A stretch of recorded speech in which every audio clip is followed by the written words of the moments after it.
E aí, turma, para quem estiver interessado só mesmo na poda propriamente dita, eu vou deixar um time-lapse aqui na descrição para pular direto para a poda, tá? Daqui a pouquinho. Para quem não estiver interessado nos quês e nos porquês, tá? Aqui eu vou fazer uma poda simples de cítrico, tá? Aqui a propriedade é bem pequena, é de familiares e por isso ficou bem adensado. Então tem que considerar, isso aqui não seria o ideal para quem tem grande produção de forma alguma, tá? É um pomar, dá para dizer, caseiro, assim, tem bastante produtividade, mas tem que ser feito de maneiras diferentes aqui no nosso caso, tá? Por exemplo, além de estarem um pouco mais adensadas, mais perto uma das outras, porque a área é pequena, a gente usa o trator com roda maior, roda grande, então não dá para deixá-la podada naquela maneira ideal, mais baixinha, mais larga, senão quebra quando passa o trator, né? Ferramentas e técnicas, entre aspas, que a gente usa. Nada de especial, tá? A gente usa aquela tradicional tesoura de poda ali, que todo mundo conhece. Um tesourão não só para galhos mais compridos, mais altos, mas às vezes aqueles mais grossos, que aí o cara faz menos força, né? Em alguns casos preciso da serrinha, mais para limoeiro, que tem um galho mais forte. E depois aqui eu uso bastante uma solução de água sanitária, essa que a gente usa em casa mesmo, só que bem mais concentrada, né? Porque ela me ajuda na hora de passar um escovão, a escova é de nylon, né? Não é escova de aço, para limpar algumas pestes, alguns fungos que ficam nos galhos, como esse aqui, ó, seja alguma doença, né? Então aqui, claro, eu faço depois uma salva para mostrar. Então ela me ajuda a dar essa limpadinha sem ter que passar nenhum produto, nesse caso adicional. Ó, já aos pouquinhos vou limpando, né? E a água sanitária, então ela já deixa esse cheiro extra para evitar que volte a circular em seguida pulgão, formiga ou coisa do tipo, né? Aqui no caso aqui dá para ver, naqueles casos que tem que fazer um corte maior, assim, claro, o ideal seria uma pasta bordaleza, ou que eu vejo boas dicas por aí, tinta de parede com fungicida, aquelas de boa qualidade. Eu aqui no caso, como às vezes nunca tenho assim muita mão, dá até para passar a pasta de dente, porque ela tem um antifungicida na pasta de dente, né? Ou então depois vou mostrar em alguns casos que eu tenho feito, como às vezes o cara está em campo, assim, não tem uma ferramenta assim que possa usar, coisa do tipo, eu acabo fazendo às vezes quando é assim, emergencial, entre aspas, dá para, por exemplo, o cara põe uma palha aqui assim, né, para fechar um pouco, põe um pouquinho e enrola com outra palha, né? Então fica uma espécie de curativo que dali a uns dias vai sair, tá? Vou fazer esse serviço rapidinho para mostrar para vocês. Aqui a gente está na metade de dezembro, quase começando oficialmente o verão, tá? Então vocês vão ver várias delas já deram frutas. Aqui é sortido, tá? Tem diversos tipos de cítrico. Várias já frutificaram, algumas estão começando, outras vão começar daqui a pouco e assim vai. Por que é feito aqui? Propriedade pequena de familiares não tem condições de ficar contratando mão de obra para vir fazer. Então para nós não é interessante, não dá para fazer aquele esquema de safra ou de época de poda, época disso, né? Porque senão o cara não dá conta. Então tem que ser à medida que o cara vai conseguindo, vai fazendo, né? Assim o que acontece? Não fica muito organizado, mas acaba tendo fruta o ano inteiro, né? E consequentemente acaba tendo serviço o ano inteiro, né? Então, por exemplo, algumas laranjas já terminaram, outras estão começando. Aqui tem algumas bergamotas começando. As limas da Pérsia que vocês podem ver, ó, essa aqui já estão todas maduras e tem algumas já formando. Outras estão já um pouco mais atrasadas, né? Apesar que lima da Pérsia dá quase o ano todo, né? Então, acho que deu para ter. Então, por exemplo, aqui é como feito em pequenas propriedades e que funciona, tá? Aqui de novo, aqui na Serra Gaúcha, hoje 16 de dezembro de 2023, ou seja, quase começando o verão, mas isso é o que a gente faz aqui o ano inteiro, né? No caso aqui está chovendo agora, nessa época parou um pouco as chuvas, né? Geralmente poda não é o ideal fazer em épocas muito chuvosas, né? Para facilitar a cicatrização da planta.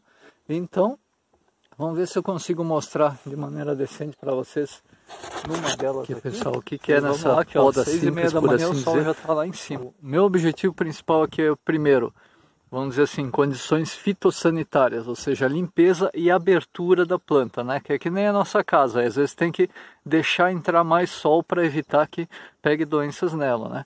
Também vou aproveitar e cortar esses ramos ladrões aqui, ó, que sobem reto.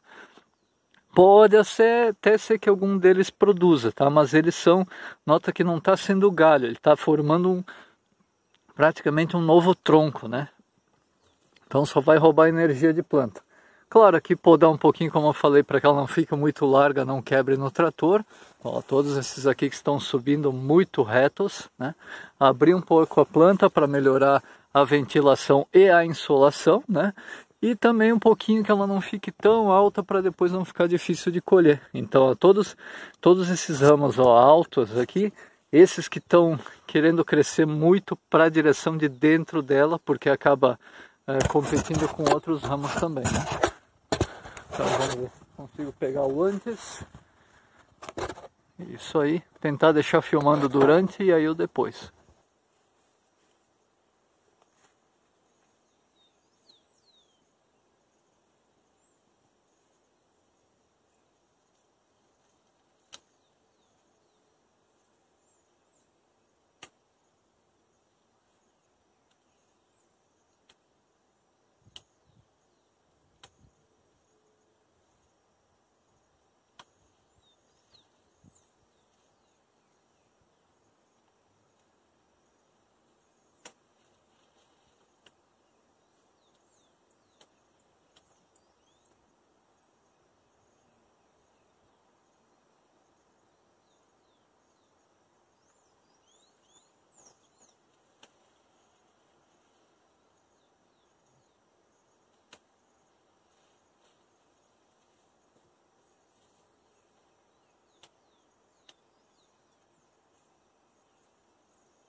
Vou mostrar só uma prévia rapidinha. Não terminei ainda a limpeza, mas não tem. Então aqui é a diferença, ó. Olha como a planta ficou bem mais aberta. Claro, o sol está atrapalhando um pouco na imagem aqui agora. Mas ó, bem mais aberta. Aqui como ao redor tem bastante árvores altas, ó. Então o que acontece? Embora não seja o ideal, eu sempre deixo 1 ou 2 galhos que vão mesmo para cima, tá? Só não deixo eles muito cheios para não quebrar com o vento, porque aqui, por exemplo, de março ou de abril a setembro, 3h30 da tarde acabou o sol, elas não pegam. Então assim esses galhos mais altos vão dar um norte para a planta, né? Para ela poder, não só para ela ter a sua direção, mas ela também poder puxar uma maior insolação até um pouquinho mais tarde. Ó. Por exemplo, aquelas limas ali eu deixei bem mais altas. Ó. Aqui também, então agora ó, já dá para ver. Procurei cortar todos os galhos que iriam para dentro, né? Olha como olhando assim contra o sol dá para ver bem a limpeza dela. Por exemplo, essa aqui, comparar com essa que eu ainda não podei, ó. Claro, aqui na sombra fica ruim de olhar, mas olha como ela fica fechada, ó. Então, vários galhos intrincados, né? Galhos subindo sem precisar. Aqui não, já dá para ver até com o trator que tem uma cor diferente atrás dando contraste, ó. Olha como a planta fica bem aberta, né? É claro, esses galhos todos que eu cortei aqui, é como se diz, o ideal não é deixar próxima à planta e nem aqui espalhados, né? Mas como ainda hoje eu já vou passar a roçadeira com o trator, isso aí vai triturar tudo, né? Espero que tenha servido para alguma dica. Então, mas é isso aí, ó, não é difícil, ferramentas relativamente baratas, né? Talvez o mais caro aqui seja esse tesourão hoje em dia, mas se não o restante aqui com talvez nem R$40